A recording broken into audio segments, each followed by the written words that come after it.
be seen, because I probably will put it up on YouTube, but I think it will just mostly show myself. I'm not 100% sure, but if you really want me to take you out of when you're speaking, I can do that. So please let me know. So thanks, Veronica, for that. Who haven't I seen? Astrid. There? I don't know if Alice is there. Okay, we'll keep moving. Did I miss anybody? Because everyone keeps moving in my screen, so I don't know if I've missed anyone. I think I got everybody. Okay, so when it comes to a book, obviously there's the writing of it, and then there's the publishing of it. And for a lot of people, the writing of it may or may not seem easy, but once they've done that, it's almost like you have to switch gear into more of a business mode in order to publish the book and get it out into readers' hands. Now, I would say out of the whole process, getting the book into readers' hands is the hardest, because there is so much. Oh, Alice has just asked me a question. Okay, that's fine, Alice. Thanks for letting me know. I wasn't sure if you were there. Okay, so yeah, getting the book into readers' hands is the hardest part, and it doesn't matter whether you are a first-time author or a big publisher. Even the big publishers have a hard time, and that's often why they sign up people that have a bit of a media following, you know, like a bit of a celebrity status. It makes a huge difference to getting signed up by one of the big traditional publishers like Penguin or Hachette or one of those big ones. In fact, if you send something into one of these big publishers and they sort of like what they see in terms of what you've submitted, the first thing that they will do is they will go and Google you and see what there is out there about you, whether it's social media, LinkedIn, or whether you have a website, because they want to know that you kind of treat it as a business, for one, but also that you have some kind of presence in front of the camera, or, you know, some kind of online presence of some kind. Okay. So I like some of people's backgrounds, by the way. I tried, my laptop's too old. It won't let me do it. So what I thought I would concentrate on tonight is 5 things that you can do in the lead up to a book coming out. Because the whole thing about it is that you need to actually build an audience, and that actually can take a bit of time. You can do that way before a book comes out. So the sorts of things that you can do, and in the publishing industry, it's called your author platform. So it is things like having a website. And I would say having a website is really important, because it's the only place online that you can control. You know, just last week, Facebook changed their whole look and feel of the interface. And I'm still getting used to it. I don't think I like it much, but what can you do? You can't control it. And I'll probably get used to it, and then they'll change it again. I won't like the new one. But having a website, and it is relatively cheap these days to have a website. You know, all you need is a URL, so that's your website address, and somewhere to host you. And there are lots of things like Wix and WordPress and all of those sort of website builders that use templates that you can do yourself if you're a little bit tech savvy. I'm not going to go into the whole website thing, but having a website is, in my mind, vital if you want to make money from your writing. If writing a book is more of a bucket list thing, then maybe don't worry. But if you really do want to make sales and build this into something bigger than just one book, then I think a website is really important for you, because you need to treat it like a business. Okay. There are, you know, some entrepreneurs out there in that kind of entrepreneurial coaching space who say websites are dead. What are you doing having a website? But there are still a lot of people who will look for you for a website, and if they can't find one, they will not trust you. It really does make a difference. So just keep that in mind.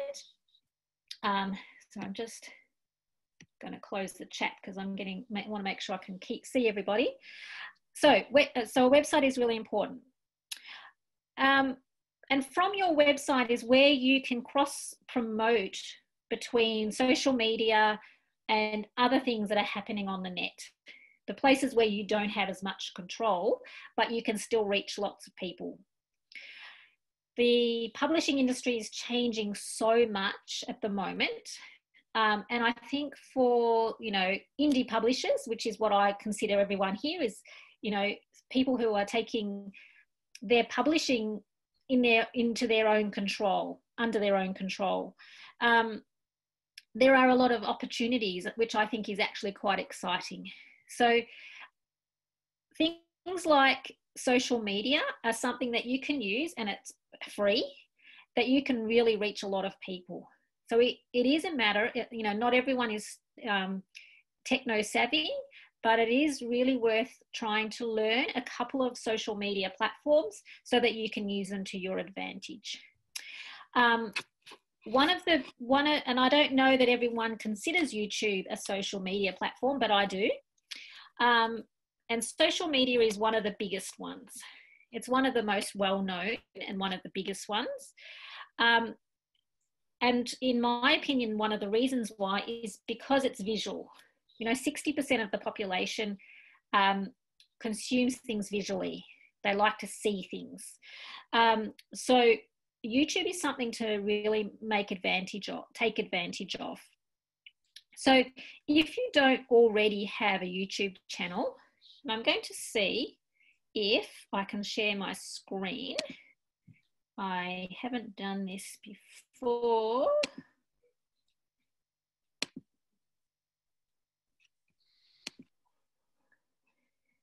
Can everyone see this? Yes. I've actually, my YouTube's channel. Now, it's obviously a Busy Bird YouTube channel. I'm just going to see if I can see everybody here on the side.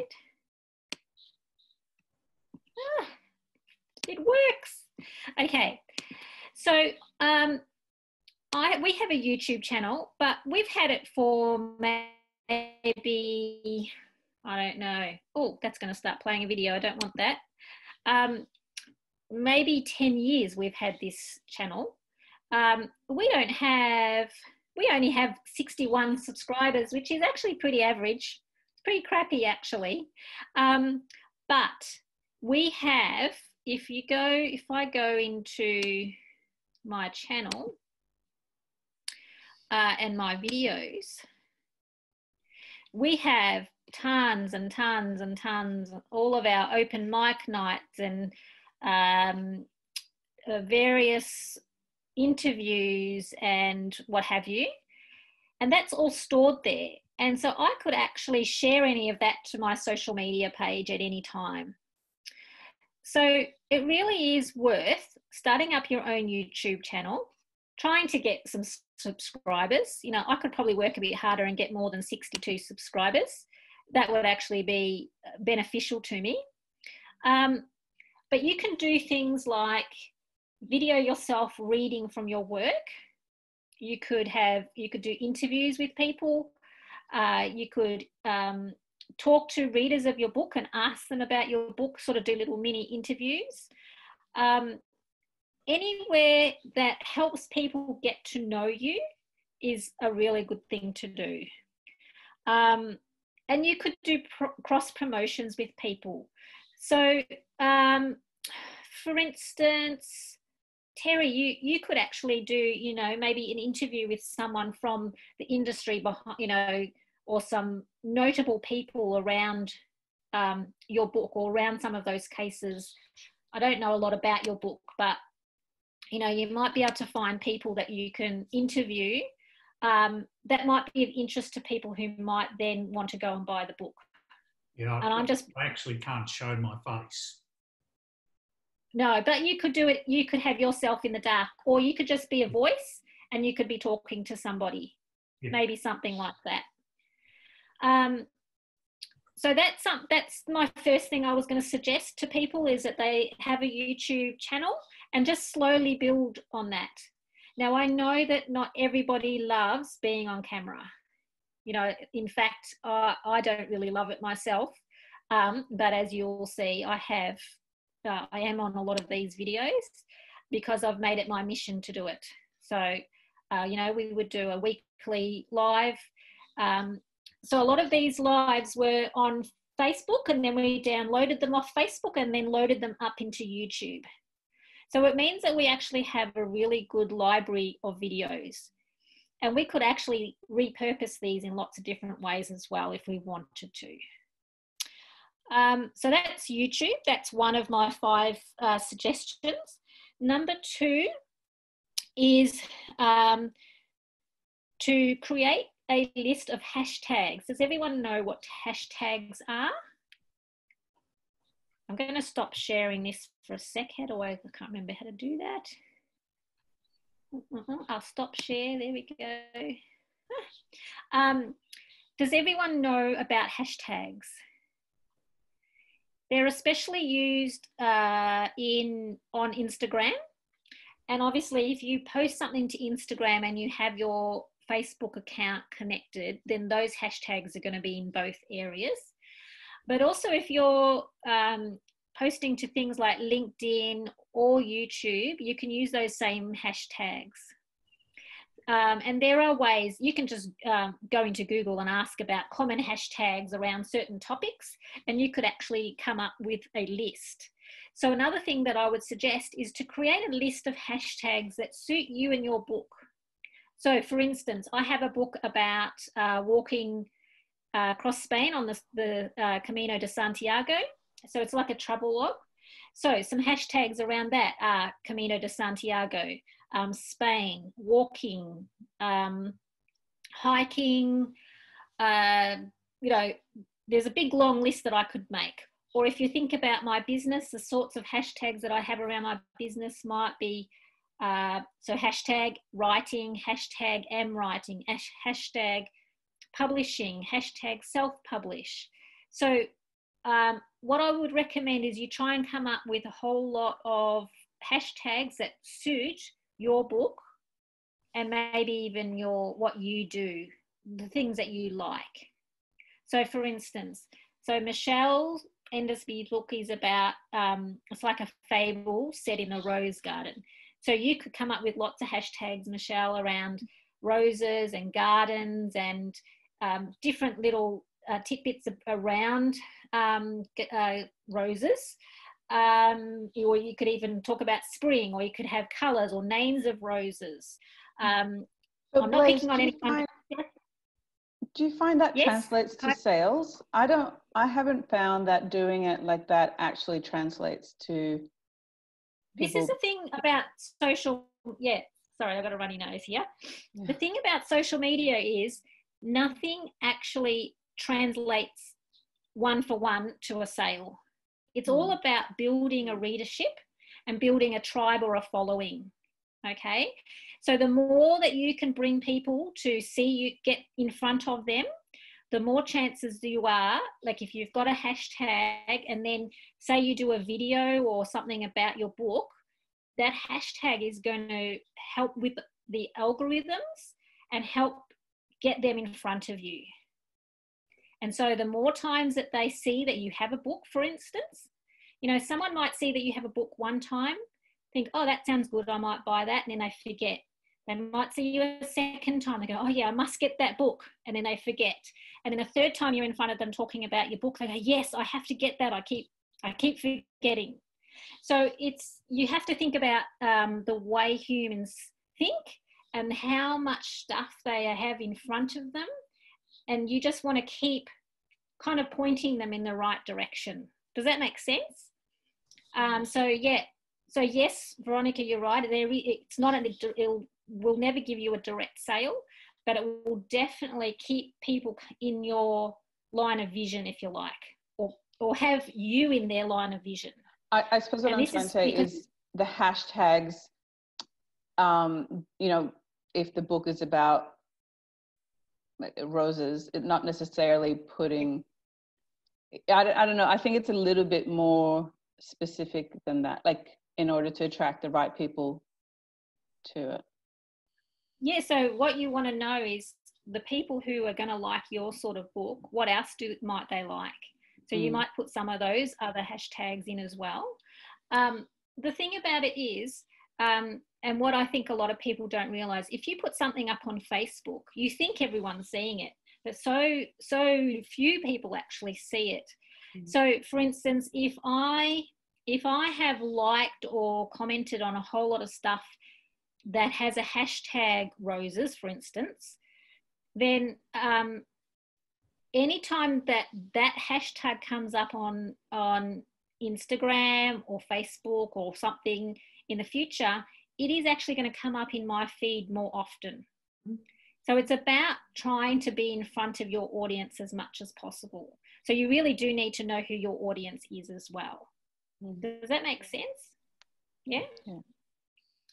Now, the other thing is, once you have your list of hashtags, it's worth going and looking at what other things are out there with those hashtags, and comment on some of those things. So, for instance, if the hashtag is roses, this is a really kind of a generic hashtag, because you might have something a bit more specific than just roses, but go and actually, like in Instagram or Facebook, in the search bar, put hashtag roses and see what else comes up, and go and make some comments on some of those posts. Try and do, say, 10 or something. And then those sorts of things will, then you know that people who are interested in those hashtags are going to see your stuff. Okay? So always try and, if you're posting on social media, always try and use hashtags, because they are making a difference to the algorithms. On social media, again, a lot of people think, oh, there's so many social media platforms. How can I keep up to date with all of them? Well, I say just pick a couple, maybe two or three different social media platforms, and try and get to know them really well. For instance, if you've got a book about finance, for instance, maybe your readership is on LinkedIn. Maybe they're not on the other social platforms. Or if you have a book, I don't know, a romantic comedy, maybe Facebook is the best place to find your tribe. Okay, so you really need to work out who your readership is and where they live, so that you can get in front of them as much as you can, whether it's on Facebook, whether it's on Instagram, whether it's on YouTube. Other things like Snapchat. I have never actually been on Snapchat, but my kids who are early 20s, mid 20s, they're on it all the time. So if you're writing a young adult novel for the sort of 18 to 25-year-olds, then maybe Snapchat is where you need to be. So that's just something that you have to work out, and make sure that you're really active on those social medias. And it doesn't have to be, you don't have to be on there for hours every day. Maybe just check in for, 10 minutes a day, see what's happening. Maybe make a post, maybe even 2 posts, but don't make it all about advertising and stuff like that. People respond to things like your cat doing something silly, on our Busybird Facebook page, for instance, we have so much amazing, I think, resources in terms of writing and publishing. We do amazing blogs. We have lots of free resources we put up. But the things that get the most engagement are when our Labrador is being silly in the office. All of the engagement will go through the roof. So that's fine, because it is social media. People forget that this is meant to be a social place. So what it is, it's about building a tribe, letting people get to know you. And Terry, for you, that's a little bit hard if you can't be seen, but maybe as your pseudonym, you can put stuff up around, you know, about the pseudonym, this person, and build up a bit of a personality, if you like. I don't know if you're on social media, but maybe that isn't even the right place for you to be anyway. Maybe LinkedIn is a better place. I don't know. So again, it's about finding out the best place for you. And then so on social media, whenever you say you write a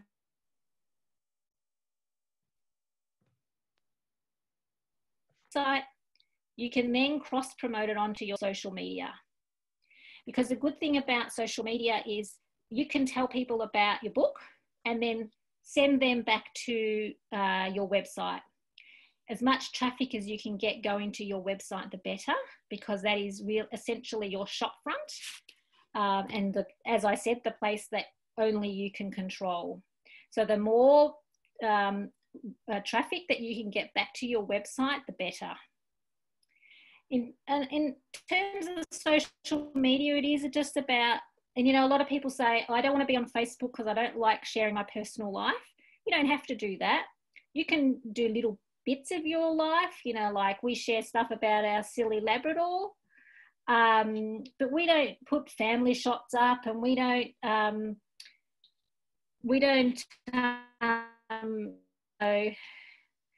all of the stuff that happens in our fun there. So yeah, something to think about. How are we going for time? The time goes so fast.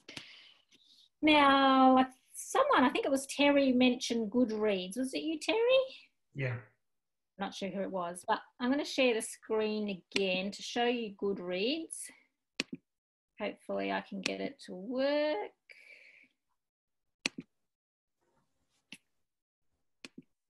Okay.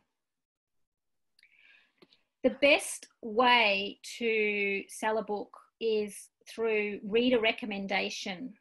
So the more reviews that you can get for your book, the better. Okay. Now, one of the best places to get reviews is on Goodreads. It's one of the, I think it might even be number one for people to go look for something to read. You can, if you're on Amazon, you can create an author page. But the problem with Amazon is people can't put $50, and this is very typical of Amazon, just wanting to make money everywhere. Whereas Goodreads is free. And in a way, Goodreads is a little bit like a social media platform, because you do connect with people, and you do, you know, talk to people on there. So, but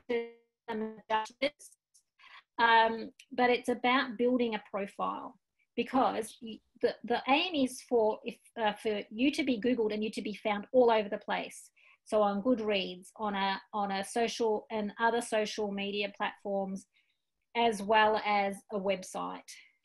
So I have been, as you can see, I've been on this platform since 2016.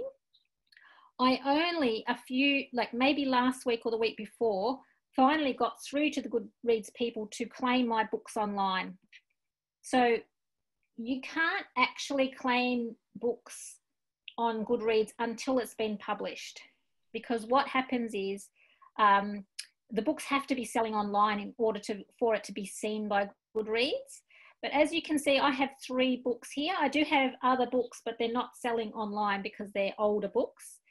And as you can see, I've got pretty good ratings, but I've only got two ratings here, 3 here, and 6 here. So I haven't got a ton of reader reviews yet, but that's something that I need to work on. So what you do is you actually go through and you look at the community, and you look at groups and what have you. So it is about building up. So all you need to do is go to Goodreads. My internet looks pretty crappy. I don't think it's, oh yeah, it is going. So, you know, say if you're writing romance, then you make friends with people who like to read romance. my internet's not great, so I can't show this to you very well. But what I urge you to do, I know Veronica has a Goodreads page. I don't know about Michelle. Are you on Goodreads, Michelle? No, not yet. No. So obviously not all of you have books yet, but that doesn't stop you from actually creating a profile. Sorry, the internet's really slow. We've got 5 people in the house using it. I'm just trying to get my profile up, if it will. Yes. So you don't have to have any books out yet. You can actually create a profile on here. It's free. And you can actually even start a blog on there. But what I would suggest is that you have a profile and you start to get to know the platform itself. And then when you have a book, you ask people to review your book, and then slowly you'll get these star reviews up. Veronica, would you mind if we looked at your page? Go for it. I've just realized I only have 5 reviews. That's okay. That's good. You haven't been on there very long. No, I haven't, but I was hoping for more. There it is. And this is the thing. It takes time. It takes time to build these things. It doesn't happen overnight. I wonder why your book cover's not showing yet. I know. It takes a little bit of time. But so Veronica has claimed her book. So she has got 5 reviews, but 6 ratings. So that's pretty good. 5 out of 5 stars. But also it shows people other places where the book is for sale. That's why it's a really good place, especially if you haven't gotten a website organised yet. You can have your books print on demand and selling in lots of places online. And Goodreads is really good because it will actually connect with all of these places. Goodreads is also owned by Amazon, which I don't like, but c'est la vie. So you can, but the good thing is that it does connect with all the other online sellers. So how are we going for time? Cool. So yes, homework I would say would be to create, if you're serious about being an author, create a profile on here. I'm going to stop. Any questions about any of these things so far? I did have a lot of trouble trying to configure like Kubo or whatever. That has different... Kobo, yeah. I just wanted to wipe that off that site or whatever. And listing the Amazon or whatever and so on and customising that area. I didn't get round to that. Is that easy? On Goodreads, you mean? Yeah. Yeah, I don't know. I don't actually know about customising because I haven't tried to do it as yet. Okay. So yeah, like I said, it's only been a couple of weeks that my books have actually been connected to my account. So I'm still learning all of that kind of stuff. Okay. But I did contact Goodreads with a question. I can't remember what it was. And they were quite good at coming back to me quickly. So maybe if you're having trouble, maybe it's worth contacting them because they do seem to be quite responsive, unlike Amazon, who are pretty hard to get in contact with. How do you build up people looking for your book on Goodreads then? Yes, you have to start connecting with other people on the site, other readers, and look for people who like reading the genre that you're writing in. So make sure you really are, you know what your genre is, and slowly start to look for other people who like reading it, and connecting with them. So you might, because there's lots of discussions on there about particular books. So you might go on there and make a comment, or even if you comment on your own profile, that will come up in people's feeds. So you might I don't know, you might get a review in the local paper, for instance. You could actually go into your profile on Goodreads and tell the community about it, and that will bring your profile up into people's feeds. Okay, I'm aware of the time running out. My last one I was going to talk about tonight is to create an info sheet about your book. Okay, now I know some of you haven't even started reading yet, so you might think this is way off in the future, but something to start thinking about, even if you're just at the editing stage. If you can get a cover created for your book, you can start promoting it, even if it's only at the editing stage. Now, when we publish a book, one of our own books, we create what we call a title page or a new title page. And on that page, just a 1 A4 page, will have the title of the book, a bit of a blurb about the book. So you could use the back cover blurb. Then you'll have about the author. So, you know, a paragraph or two about the author, a picture of the actual cover of the book, the front cover, a section on that page for where to buy it. So any of this activity you do, if the book isn't easy for people to buy, then you're wasting your time, because you can do all of this promotion and tell people about the book, but if they can't find an easy way to get your book, they're going to lose interest and go and get another one from somewhere, you know, something else. They'll spend their time getting something else. So the title sheet should have, you know, if you're selling the book yourself, a contact sheet. If you're on print on demand through something like Ingram Spark, you could say it's been distributed by Ingram Spark, or if it's for sale on Amazon, you could have a link to Amazon. It just depends on how much handling you want to do with it. So that's all you really need. So a blurb about the author, the book cover, the how to buy details, and also things like how many pages it is, what is the ISBN, what is the selling price, is there a paperback as well as an ebook, and contact details for whoever is going to sell it for people. You could also have a few selling points. So your book might be about finance and it might be for kids. So you can say this is a great resource for kids to learn about financial literacy, or it might be a memoir, and one of your selling points might be, you know, this is a real page turner and a real feel-good story, those sorts of things. So you want some kind of catchy, sort of salesy kind of little things in there to entice people to want to buy it. Okay, I feel like I've been talking a million miles an hour.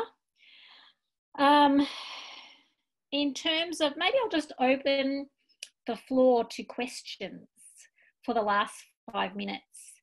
Does anyone have any questions? I know, you know, some of you are probably wanting more writing stuff, but I was mainly going to talk about promotion tonight.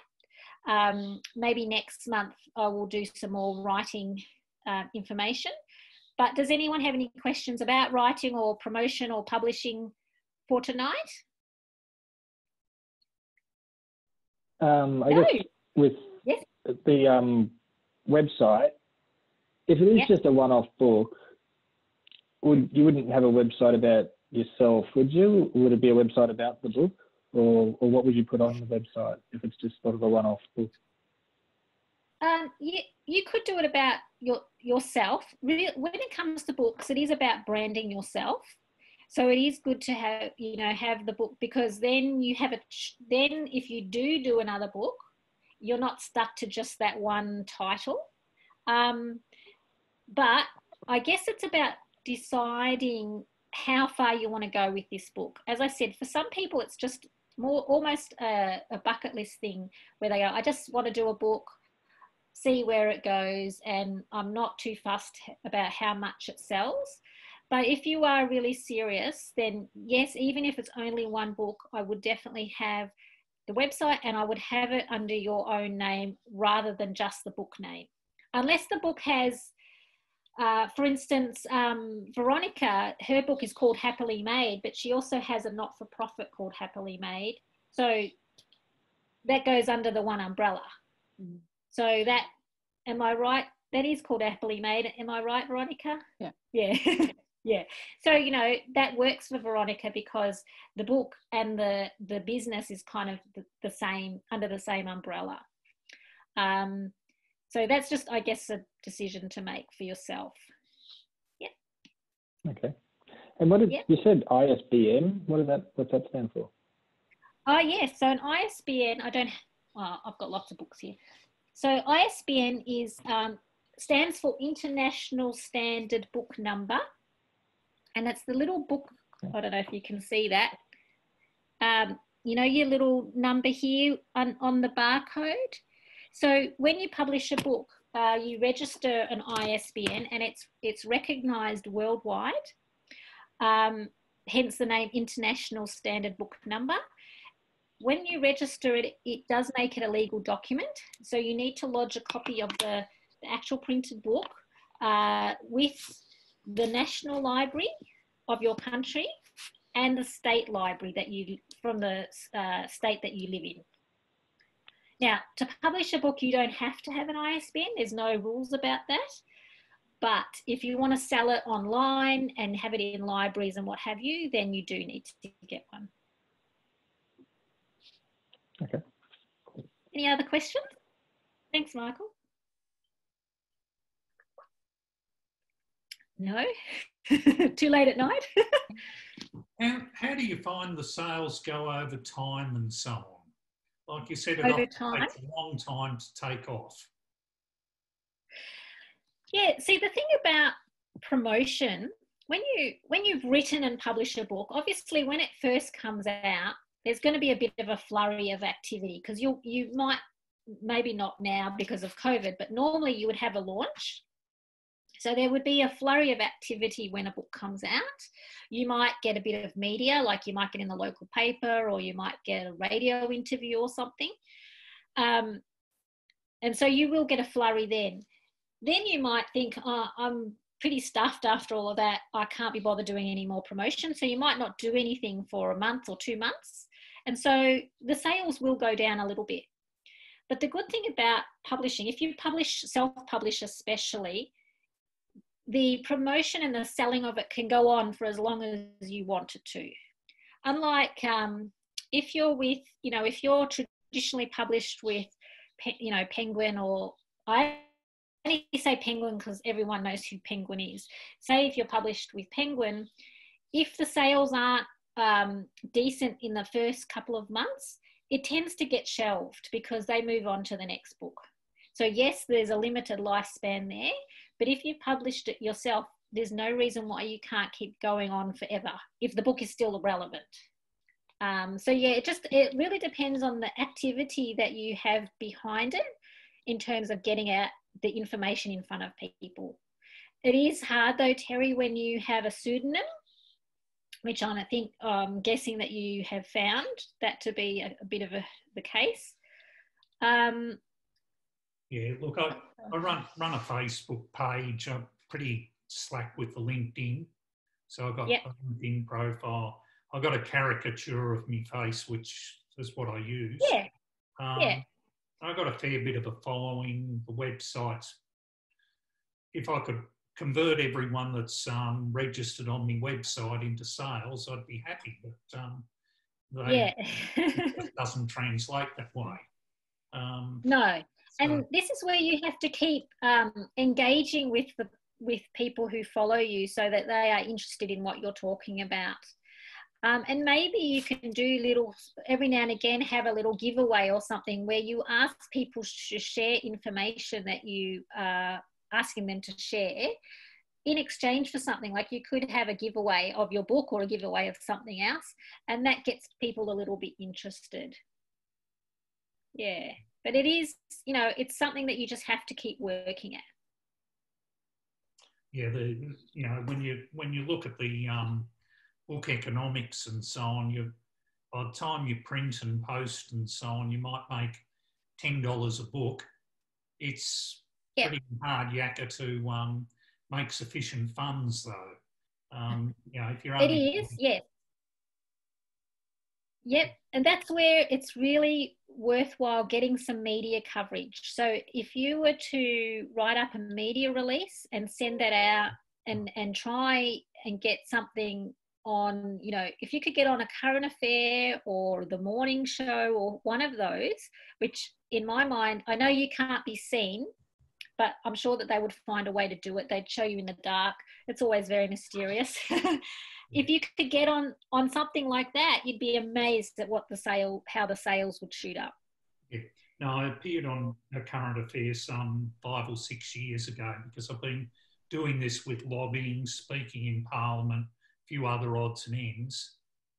But as I contacted the person that interviewed me, and he just said, no, look, under those circumstances, no, et cetera, but we'll just see where we go.